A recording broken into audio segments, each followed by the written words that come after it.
CHR wala kayong silbi sa bayan. Magto 12 days na ngayon. Hinahanapan kayo ng report ni Congressman Marcoleta. Ang nangyaring insidente sa KOJC compound noong August 24 pa. Hanggang ngayon, wala kayong maipakitang report sa kanya. So, imposible na nag-iimbestiga kayo dyan. Kung nag-iimbestiga kayo, sabi nyo, as early as September 1, nandyan na kayo. Hindi. Dapat kahit man lang na, sinabi nyo, as early as September 1, nagsimula na kayo mag-investigate. 3 katao na nasa hanay ninyo ang nag-imbestiga dyan sa KOJC compound. Hinihingian kayo ng report ni Congressman Marcoleta. Wala kayong maibigay na report?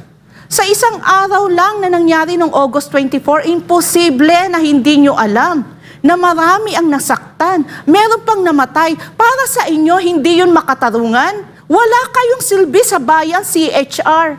Tapos, humihingi kayo ng budget. Para saan yung budget nyo na hinihingi para sa taong bayan? Tandaan nyo, taong bayan ang nagpapasweldo sa inyo. Kami, kahit dito sa SMNI, nagtatrabaho kami. Kami ni Franco, nagbabayad din kami ng tax sa inyo. Mahiya naman kayo. Halos 6 na po sa hanay ng KOJC nasaktan, isa pa ang namatay. Hindi nyo yun alam? Imposible. Wala kayong silbi ng mga tauhan dyan sa CHR. Sinasabi ko yan sa inyo dahil hindi lang ako ang makakapaglabas ng ganitong klase ng sentimiento kung hindi mismo ang taong bayan.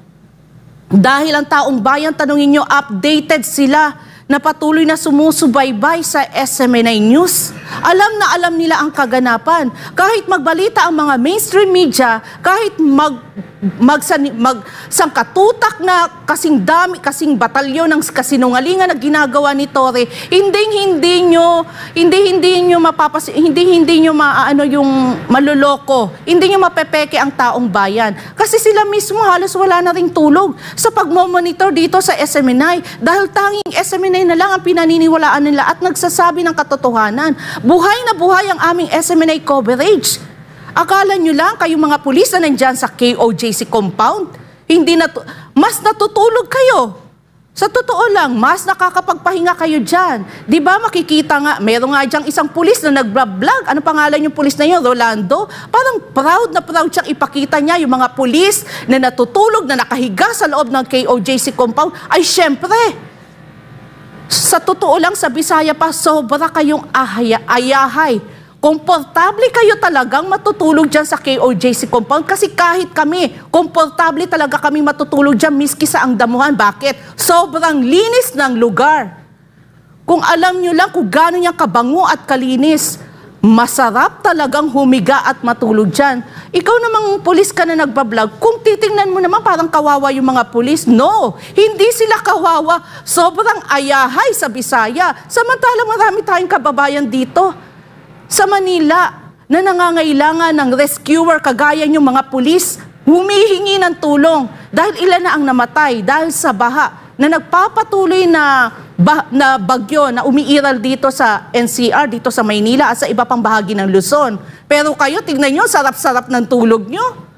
Kain tulog na lang kayo dyan. Pero nakakapagtaka, hanggang ngayon, naghahanap kayo kung nasaan si pastor. Eh, yung iba sa inyong mga kapulisan dyan, natutulog lang. Eh, kung lahat kayo kumikilos dyan, naghahanap kayo lahat dyan sa loob ng compound, eh, di tapos na isang araw, tapos lang 3,000 na pulis sa isang araw, hindi nyo 3,000, umabot pa ng 5,000 sa isang araw, hindi nyo natapos ang paghahanap kay pastor. Masyado na yung malaking kalokohan, kahangalan. Diba? Ako sinasabi ko ito kasi mismo sentimiento rin ito ng taong bayan. Aktibo rin ako, nagbabasa ng kanilang mga mensahe. Akala nyo tatahitahimik din lang yung mga kasama mong pulis, Torre? Yung kanilang puso, kahit labag sa kalooban nila, umiiyak din ang kanilang mga puso dahil meron silang pamilya. Biro mo, merong isang pulis ang kanyang pamilya na biktima rin ng bagyo. Umiiyak siya, samantalang siya nandiyan sa KOJC compound, walang ginagawa. Franco. Yes. Yes, partner, no? Kaya naawa tayo sa ating kapulisan dahil wala silang magawa. Diba? Kasi kung sila rin na papipiliin mo, malamang mas gusto nila umuwi sa kanilang mga pamilya. At meron naman silang desisyon na gawin yun. Diba? Pero mas pinili nila na manatili dyan, lumabag sa batas, gumawa ng illegal na bagay. In the end of the day, choice pa rin po ng ating kapulisan yung ginagawa nila yung ngayon. Yes. Dahil, hindi po panghabang buhay ang inyong mga commander na nariyan. Ito po yung aming maipapangako ng Kingdom of Jesus Christ na bawat isa po sa inyo, pag natapos na ito at maitalaga na ang ating Vice Presidente bilang Pangulo, ipapakita po natin ang totoong hustisya. Dahil doon mabubuhay ang totoong karapatang pantao. Hanggat ang namumuno sa isang bansa ay isang korap at masamang tao, hindi po matitigil ang paggagawa ng kasamaan din sa kapwa Pilipino na kasalukuyang nakikita po natin ngayon sa KOJC compound. Yung ginagawa ng ating kapulisan, gaya nga ng sinabi ng ating Vice Presidente, ang gaba, dili magsaba. Pero magugulat na lang po kayo na nariyan na po sa inyong mga pintuan at talaga naman sisingilin po kayo. Kaya hanggat maaga pa po sa ating mga kapulisan, kung kaya nyo pa pong baguhin at ituwid ang inyong pagkakamali, ituwid nyo na po. Dahil alam ko po marami po sa inyo, meron din iilan na naglabas na po ng kanilang statement patungkol sa ginagawa ng kanilang mga commander. Nahiyang-hiya na sila sa kanilang ginagawa. Sila ang nagiging focus sa kahihiyan ng pambansang pulisya. Wala daw silang magagawa dahil yung inuutos ng commander. Kaya sa bawat commander na nariyan sa KOJC, maawa rin po kayo sa mga tao po ninyo. Dahil kada tauhan po ninyo ay may mga pamilya. Kayo pong commander na kayo, may pamilya din po kayo. Pero ano pong bibit-bitin ninyo sa inyong mga pamilya? Kahihiyan. Kahihiyan ang inyong bibit-bitin sa inyong pamilya hanggang sa mga susunod na henerasyon. Ano ba ang naging history ng iyong ama? Isa siya sa mga pulis na nanakit, na sumunod sa mga illegal na gawain ni Torre. Si Torre, hindi ba siya hiyang-hiya sa kanyang ginagawa kahit sa ngalan na lang ng kanyang pamilya?